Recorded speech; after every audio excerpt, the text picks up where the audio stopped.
Vantagem da gasolina, velho. Comecei a capinar naquele eucalipto, fui até lá no fundo, subi até ali em cima, ó.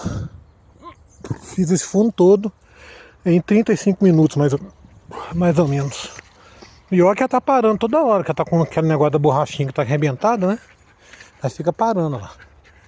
Cheguei até do lado da cana caindo, só não arrisquei muito na cana pra não cortar ela, né? E eu tô morto. Eu vou tomar uma ducha agora e deitar e morrer.